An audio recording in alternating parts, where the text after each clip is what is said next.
Bien, había mencionado, tenemos aquí a Miguel Malnati, quien es CEO y co-founder de BNS. Él es ingeniero industrial, experto en tecnología de alimentos por la Universidad Nacional Agraria La Molina. Ha participado en diversos proyectos de investigación y desarrollo y comercialización de productos biotecnológicos. Y le damos el pase a nuestro ponente el día de hoy. Bienvenido, Miguel. Perfecto, no, en realidad, como mencioné hace un ratito, gracias por la invitación. Mi nombre es Miguel Malnati y soy cofundador de la startup BNS, ¿no? Somos una empresa enfocada en el reaprovechamiento de residuos orgánicos, ¿no? En esta presentación, básicamente voy a partir en dos partes que me parecen importantes, bueno, en tres. La primera es más o menos cuál fue la problemática que buscamos atacar, ¿no? Porque como toda startup de impacto, buscamos tener un problema pues que sea relevante para poder obviamente tener una solución también que genere cierto impacto en la sociedad y en el ambiente. En segundo lugar, un poquito de la historia de cómo comenzamos esa startup que fue ya hace unos 6 años, ¿no? Como para poder un poquito de pronto inspirar a los que recién están empezando. Y la última etapa de la presentación es más o menos el efecto pandemia, ¿no? Cómo nos fue en pandemia, qué nos sucedió. Y en base a eso, pues luego podemos pasar a las preguntas o alguna inquietud, encantado de poder resolverla. Entonces, como primera parte, pues la imagen que ven en la pantalla creo que es una figura bastante común de ver en los mercados, de pronto en las casas, ¿no? En mi caso, fue una imagen que yo veía todos los días en la universidad, ¿no? Yo hace unos 6 años estaba en mis últimos años de ingeniería como estudiante y pues veía cómo es que mis compañeros, cómo es que a mí mismo, pues teníamos una gran cantidad de fruta que se desperdiciaba más aún en verano, ¿no? Entonces, viendo estas frutas, en este caso las fresas, que se me van muy rápido más aún en verano, dije, ¿no? O sea, ¿es verdad o es normal que estas frutas se malogren tan aceleradamente? ¿O se puede hacer algo? ¿No? Lamentablemente, pues me puse a investigar un poquito más y vi cómo es que en el mundo se desperdician más de 1.300 millones de toneladas de alimentos al año según la FAO, con los cuales se podrían alimentar a muchas personas que hoy en día sufren hambruna, ¿no? Entonces vimos en este caso mi persona con un par de compañeros de la universidad que en este momento éramos básicamente amigos, que era un problema con bastante potencial por explorar porque en ese momento no habían soluciones de alguna manera que podían atacar de diferentes aristas, ¿no?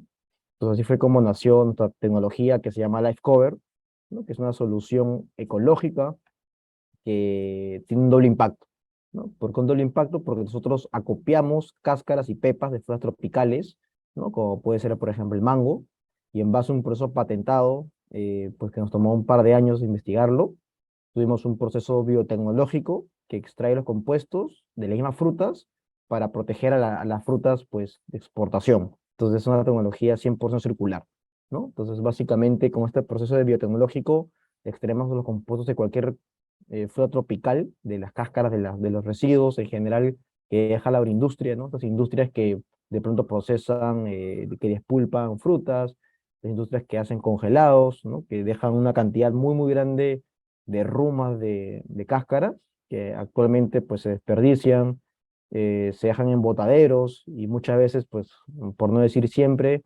generan contaminación, enfermedades por diversas patógenos que pueden crear estos residuos ya en estado de putrefacción y pues actualmente no hay ninguna solución en el día de hoy, ¿no?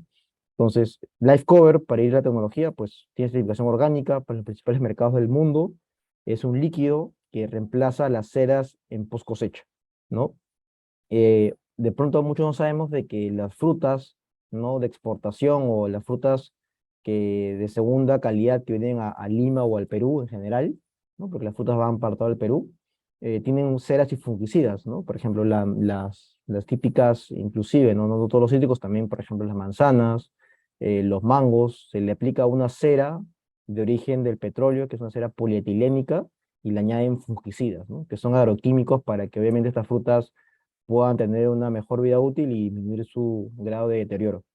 Entonces, estos productos son completamente tóxicos y hacen que pues, las frutas que son saludables al final pues no sean tan recomendables de comer, ¿no? Entonces, en base a esta problemática también, que es un segundo problema que luego en el camino detectamos, pues decidimos hacer Life Cover para reemplazar ceras y fungicidas y aplicar este producto orgánico hecho en base al mismo reaprovechamiento de residuos, ¿no?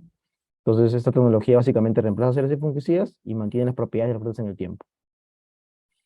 La tecnología, como está patentada a nivel global, pues la hemos probado en frutas cortadas, como por ejemplo en piñas, lo hemos probado en tubérculos, lo hemos probado en realidad en muchos alimentos, pero como toda startup tiene que tener un foco para poder de alguna manera tener un nicho de mercado y luego poder explotarlo, decidimos empezar en 4 frutas, ¿no? Que son las principales frutas de exportación del Perú, ¿no? Que en este caso son los limones, las mandarinas, las paltas y los mangos, ¿no? Pero en realidad se puede aplicar en cualquier país agroindustrial que pues obviamente tenga repercusión con la producción de frutas.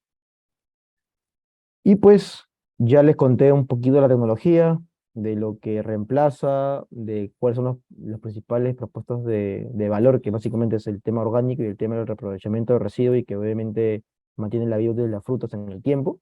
Y ahora, pues voy a presentar la etapa 2 por así decirlo, de esta presentación, que tiene que ver con cómo es que llegamos después de 10 años a seguir trabajando juntos como startup, que pues en general una startup normalmente muere a los 2 3 4 años cuando tenemos un mercado ya validado y gracias a Dios estamos todavía trabajando como equipo, ¿no?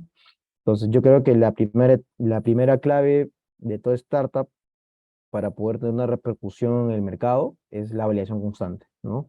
Yo creo que es muy importante tener estos ciclos de design thinking, ciclos de lean startup, donde podemos tener un prototipo, un MVP que es un prototipo ya mucho más trabajado, y luego cómo es que este prototipo podemos validarlo para equivocarnos rápido y pues de alguna manera iterar y mejorar el producto, ¿no? Creo que es mentira que pues una startup tenga una tecnología 100% eh, perfecta, 100% hecha, porque pues al final lo que hace que tu tecnología mejore, se potencie son las validaciones, ¿no? Que son validaciones que hay que estar atrás, hay que conseguir los contactos, hay que conseguir de pronto los influencers que nos ayudan a llegar a estos productores de fruta, como es mi caso. Nos trabajamos principalmente con productores de fruta. Acá fue una validación en plátano, donde también hicimos un trabajo en campo muy interesante, pero obviamente nuestro foco, eso era el inicio, hace unos 3 años, pero el foco al final dijimos, bueno, hay que enfocar en las frutas más importantes y luego volver a las frutas, pues que obviamente pueden ser importantes para otros países, pero lamentablemente aún en el Perú todavía no, ¿no? Como el caso de la banana. Pues también otra idea clave que dejo es que pues obviamente una vez que la startup ya está más encaminada, parece como si todo fuera magia y pues que todo fue fácil, ¿no? Pero creo que lo más real que les puedo decir es que pues todo inicio es complicado, ¿no? Acá hay una imagen de cómo empezamos, bueno, ese sería, yo le llamo la etapa 2 de la startup, ¿no? Porque nosotros tenemos 3 etapas como startup, ¿no? La etapa uno que fue en el 2016, donde teníamos el laboratorio en mi casa, donde hacíamos los primeros prototipos, los primeros desarrollos en mi casa, porque yo siempre he estado vinculado al tema de biotecnología. Entonces, desde pues antes de la universidad yo tenía ya un pequeño laboratorio donde siempre trataba de hacer algunas mezclas para productos de limpieza y pues ahí empecé de manera muy, por así decirlo, solo, autodidacta. Y pues la etapa 2 fue cuando tuvimos un acuerdo con nuestra incubadora de negocios, que en este caso fue la Cayetano Heredia, que nos dio un espacio en su centro de innovación en Santa María, para poder obviamente tener ya un espacio mucho más grande, mucho más formal, y pues que gracias a financiamiento del Estado pudimos implementar, ¿no? Entonces acá fue la foto en la Cayetano, donde nos dieron un espacio de unos 20 metros cuadrados, pequeño, pero muy útil para poder hacer el prototipo de alguna manera de mejor calidad, de mejor control, y luego poder seguir con las validaciones, ¿no? Entonces yo creo que es muy importante tener una idea increíble, ¿sí? Tener mucha pasión, pero lamentablemente muchos emprendedores tenemos poca inversión. En mi caso yo tenía cerca de 22 años, entonces como que de alguna manera no tenía mucho financiamiento, pero es muy importante la labor de las incubadoras y luego las aceleradoras para poder de alguna manera llegar a escalar y a tener una repercusión en el mercado importante y de esta manera seguir creciendo, ¿no? Y aquí les presento de alguna manera un procedimiento que podríamos decir que seguimos en los primeros 3 años del startup, ¿no? Que es un proceso en realidad de design thinking, pero que yo le llamo de investigación ágil porque de alguna manera no es igual crear un producto que crear un servicio o una aplicación. Creo que un producto es un poquito más tedioso, de mucho más esfuerzo, porque pues tienes que tener cierta infraestructura física, cierto equipamiento, que pues obviamente no siempre es fácil de llegar, y pues tenemos que tener cierto también recurso humano para poder tener una idea bien desarrollada, ¿no? Entonces, en este caso, yo le llamo 4 etapas, ¿no? Que es design thinking, como mencioné, que es el empatizar, ¿no? Pero en este caso, más que empatizar, yo lo definí como un método científico también, ¿no? Definimos el problema, formulamos el problema, luego en base a este problema ya que conocemos muy bien, ideamos con lluvia de ideas y luego hacemos una revisión bibliográfica en papers, ¿no? Que creo que es muy importante, más allá de que hay en el mercado, que hay también a nivel de investigación, ¿no? Luego se prototipa, que eso fue lo que nosotros hicimos muy rápido, y pues hicimos estudios de laboratorio, porque en el caso de un producto se requieren de ciertos estudios como de metales pesados, de toxicidad, ¿no? Para poder de alguna manera ofrecer un aditivo alimentario. Entonces, de alguna manera, cómo se converge la idea, pero ya con ciertos estudios y con ciertos prototipos con función demostrada, ¿no? En un laboratorio, por así decirlo, acreditado o con ciertas personas de investigación que te puedan dar el soporte.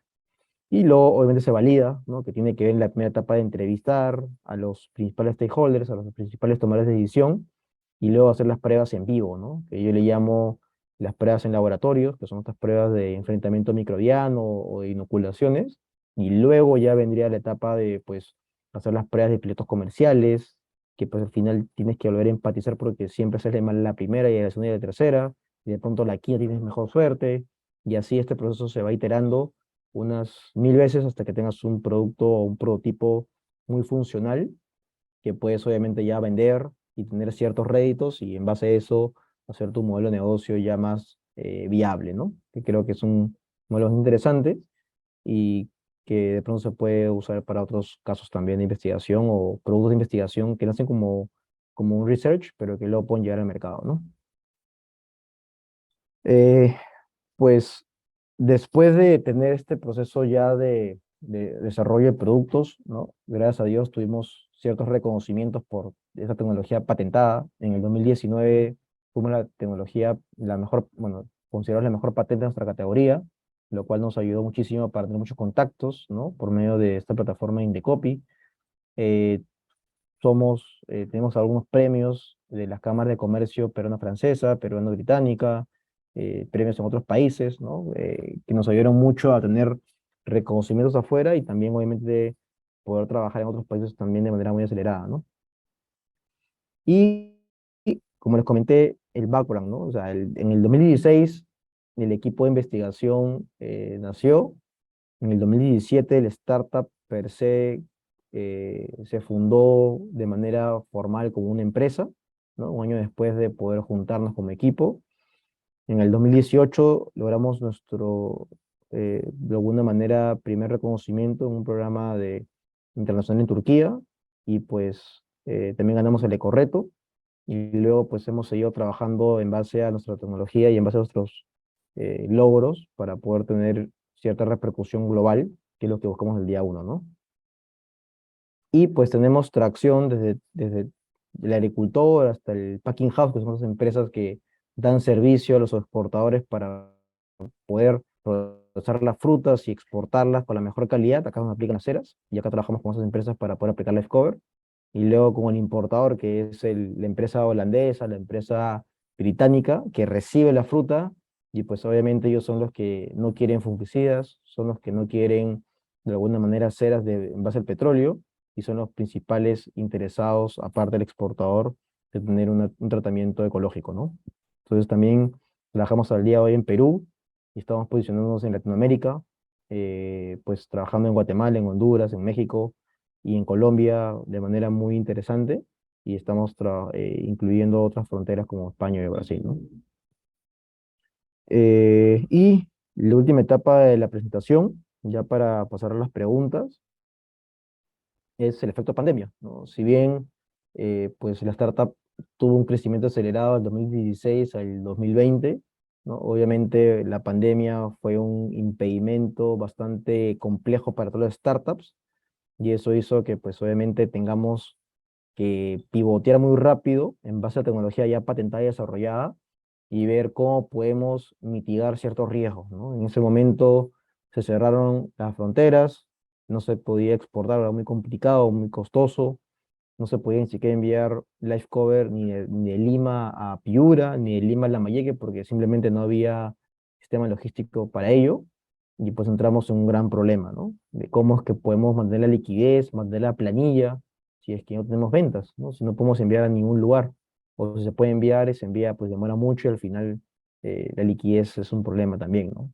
Entonces, en este caso decidimos crear una nueva línea de productos, que es la línea de productos Kumanat, ¿no? Y nos pueden seguir en redes, donde son una línea de desinfectantes orgánicos, certificados también como orgánicos, hechos en base al reaprovechamiento de estas cáscaras, pero con propiedades antimicrobianas que también descubrimos en ciertas frutas, y pues que al final eso empaquetamos para poder vendérselos a las amas de casa de Lima, ¿no? Entonces, en este caso tuvimos esta línea para poder solventarnos en pandemia, que hasta el día de hoy, ya con todo más controlado, seguimos vendiendo y nos va súper bien, y pues fue una oportunidad que nos dio, por así decirlo, la pandemia, pero que al día de hoy la seguimos aprovechando porque es una línea bastante diferenciada, con bastante propuesta de valor y bastante diferenciada del resto de productos que tienen cloratos, que tienen sulfatos y que al final las personas después no sabemos, pero que a la larga nos pueden hacer mucho daño, ¿no?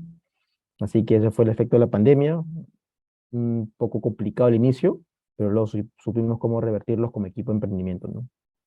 Y pues eso sería básicamente lo que quería compartir el día de hoy, ¿no? No sería más que sea de pronto un espacio para eh, intercambiar ideas, comentarios, y pues están mis datos.